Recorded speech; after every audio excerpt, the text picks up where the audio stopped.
I worked on more of my ongoing projects this week.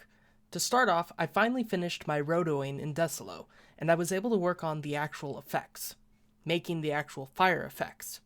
I was able to render some drafts that I can take to the director. I also worked in Blender a bit more. One of my game ideas includes arm cannons, so I created a kind of template arm and one with fins. Or maybe I can call them blades.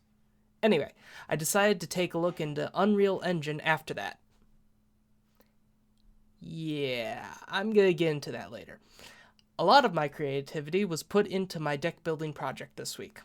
I went over the ideas noted down in my notebook, trying to figure out better or more efficient ways to make it work as a deck building game. First, I started to create abilities for the cards. In the past, I've gotten hung up about this for other games I've thought up, always wanting to have a solid theme or plan before I started creating abilities. This would result in never actually making abilities or powers. So this time I just started making abilities, keeping in mind that I can always change or get rid of them later.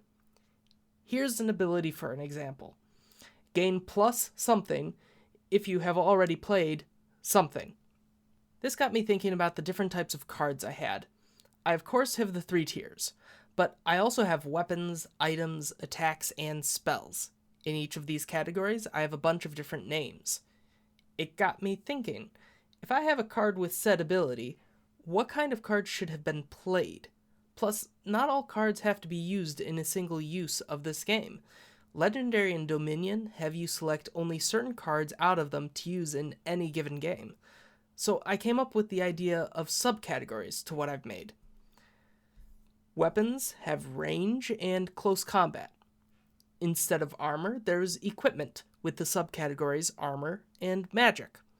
Items have categories of boost and wearable, and attacks are now a subcategory of actions along with defense. And for spells, I currently only made the subcategory elemental. While working on this, I also thought about a change to the buying system. Instead of silver and gold being their own buying category, they are worth a certain number of copper coins. And perhaps changing the idea that the tiers are worth a certain coin tier to they are just worth a certain amount of coins. That way, for example, your hand could have 4 copper and a silver, and you might use your entire hand to buy something. This gives you worth to every card you drew, rather than limiting it to the 3 coppers to buy something, and the last copper and silver you drew are worthless. But that's about all I've worked on this week. Do you think any of these ideas need revisions? Which coin system do you think will work better? What kind of categories and subcategories do you think I should add?